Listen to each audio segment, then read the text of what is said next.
Qizil sharf qanaqa ma'no anglatishini endi bildim shekilli. Oxirgi va umrimda birinchi marta ko'rgan ikkita anime haqida bugun gaplashamiz. Agar siz ham qaysi animedan boshlashni bilmay yurgan bo'lsangiz, albatta bu videoni ko'ring.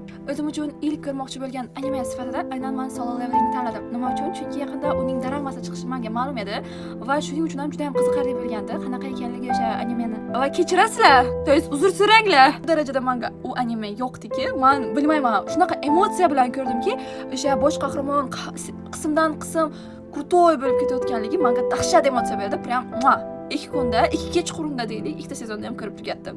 Agar siz ham mendek koreyskiy drama ko'rib endi animega o'tmoqchi bo'lsangiz, Solo Leveling siz uchun aynan moda, chunki bu anime aynan koreyskiy qahramonlar bilan ishlangan. Shuning uchun sizlarga aniq yoqadi. Ishoninglar menga.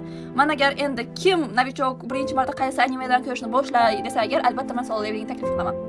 Ikkinchisi esa bu kommentim bu animedan tuyulib ketdi, maslahat berganlaringiz, ya'ni Attack on Titan. Men hech narsa deyolmayman bu narsa haqida, ammo bitta narsa deyman. Tabriklanglar yoki sizlarni tabriklayman.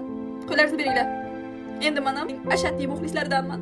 Anime meni o'ziga shu darajada tortib oldiki, anime tugashini men umuman xohlamadim. Men yana davomini shunaqa ko'rishni xohlayverdim. Va oxiriga kelsak, keling, bu anime haqida men alohida video qilaman va u yerda spoilerlar bilan gaplashamiz. Agar bu videoni animeni ko'rmagan, endi ko'rmoqchi bo'lgan do'stlaringiz bo'lsa, o'shalarga yuboringlar. Aynan shu ikkita animeni birinchi marta ko'rishlarini tavsiya qilgan bo'lardim, rostdan ham, chunki menga shu darajada yoqdiki, endi anime dunyosiga men kirib boraveraman deb o'ylayman. Dahshat yoqdi.